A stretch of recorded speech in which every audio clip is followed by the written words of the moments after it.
ঠিক সেই মুহূর্তে হঠাৎ তার চোখের সামনে পড়ল একটি লাশ, যেটা ধান ক্ষেতের মাঝখানে। Hello viewers, this is SR from SR travellers. আপনাদেরকে জানাই আসসালামু আলাইকুম। আশা করি সবাই ভালো আছেন। এই ঘটনাটি আমার মামার জীবনে ঘটে যাওয়া আজ থেকে প্রায় 40 বছর আগের কথা। তখনকার সময়টা এখনকার মতো ছিল না। সন্ধ্যা নামলে গ্রাম নিশ্চুপ হয়ে যেত। চারপাশে তেমন ঘনবসতি ছিল না। অনেক দূর হাঁটলে তবেই দুই একটা বাড়ি চোখে পড়তো। আমার মামা প্রতিদিন বাজার থেকে ফেরার পথে ধান ক্ষেতের মাঝখান দিয়ে বাড়ি যেত। তখন সেখানে একটি শ্মশান ঘাট পেরিয়ে বাড়ি যেতে হতো। প্রতিদিনের মতো সেদিন তিনি সন্ধ্যা 7টা কিংবা 8টা নাগাদ বাড়ির পথে রওনা হন। শ্মশান পেরিয়ে ধান ক্ষেতের মাঝখানে হাঁটার সময় হঠাৎ করে তিনি এক ধরনের অজানা অস্বস্তি অনুভব করতে থাকেন। তবুও স্বাভাবিকভাবে তিনি হাঁটছিলেন। ঠিক সেই মুহূর্তে হঠাৎ তার চোখের সামনে পড়ল একটি লাশ, যেটা ধান ক্ষেতের মাঝখানে। সাদা কাপড়ে মোড়ানো ছিল লাশটি। ভয় পেয়ে তিনি পথ পরিবর্তন করে পিছনের দিকে তাকান। সেখানেও আরেকটি লাশ।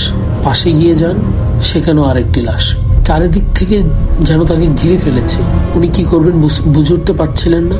তখন তিনি দোয়া দরুদ পরে চোখ বন্ধ করে চিৎকার দিয়ে দৌড় দিতে শুরু করেন। দৌড়াতে দৌড়াতে তিনি আমার নানুর বাড়ির পাশের আরেকটা বাড়ি, সে বাড়ির উঠানে গিয়ে অজ্ঞান হয়ে পড়েন। খবর পেয়ে সবাই ছুটে আসে, তাকে বাড়িতে নিয়ে যাওয়া হয়। কিন্তু জ্ঞান ফেরার পর তিনি একদম বাকরুদ্ধ হয়ে পড়েন। পরিবারের সবাই কান্নাকাটি শুরু করে যে উনি কথা বলতে পারতেছে না কেন, কি এমন হলো ওনার সাথে। পরদিন একের পর এক হুজুর, ডাক্তার, কবিরাজ সবার কাছে দেখানো হয় ওনাকে, কিন্তু কেউ কোনো সমাধান দিতে পারছিলেন না। অবশেষে নানুর বাড়ির পাশে এক নামকরা হুজুর ছিল, যিনি জিন তাড়ানোর জন্য ভালোই পরিচিত ছিলেন। তার কাছে মামাকে দেখানো, মানে আমার নানুর বাড়িতে উনি আসেন। হুজুর আমার মামাকে দেখে তিনি জানালেন যে জিন আছর করেছে ওনাকে। শুরু হলো জিন টানার আয়োজন। এক পর্যায়ে হঠাৎ করে আমার মামা কথা বলা শুরু করেন, কিন্তু কণ্ঠটা ছিল ভিন্ন। হুজুর বুঝলেন কথা বলছে ভেতরের জিন। হুজুর জিজ্ঞাসা করলেন, তুই কোথায় থেকে এসেছিস, কেন ওর উপর ভর করেছিস? জিন উত্তর দিল, রাতে আমি হেঁটে যাচ্ছিলাম, ও আমাদের রাস্তায় বাধা দিয়েছে, তাই ওর উপর ভর করেছি। হুজুর বললেন, এখন চলে যা। জিন বলল, আমি খালি হাতে যাব না। তখন হুজুর বললেন যে, কি চাস তুই? জিন উত্তর দিল, আমি ওকে নিয়ে চলে যাব।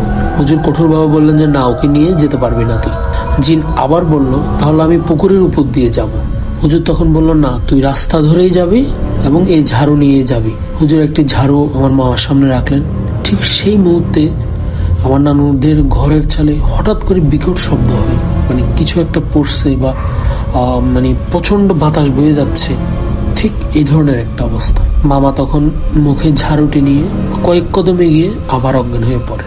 পরে তাকে পানি খাওয়ানো হয়, মুখে পানি ছিটানো হয়। ধীরে ধীরে তিনি জ্ঞান ফিরে আসেন। এরপর আল্লাহর রহমতে তিনি ধীরে ধীরে সম্পূর্ণ সুস্থ জীবনে ফিরে আসেন। আজ পর্যন্ত তার সাথে তেমন কোনো ঘটনা ঘটেনি। কিন্তু মজার ব্যাপার হলো, এখানে আসলে গল্পটা শেষ নয়। আমার সাথে ঘটা যে ঘটনাটা আজ থেকে কয়েক বছর আগে ঠিক একই জায়গায় আমার সাথে একটা অদ্ভুত ঘটনা ঘটে। সেদিন ছিল কনকনে শীতের রাত। সময় তখন প্রায় 10:30 নাগাদ। আমি বাইক চালিয়ে বাজার থেকে বাড়ি ফিরছিলাম।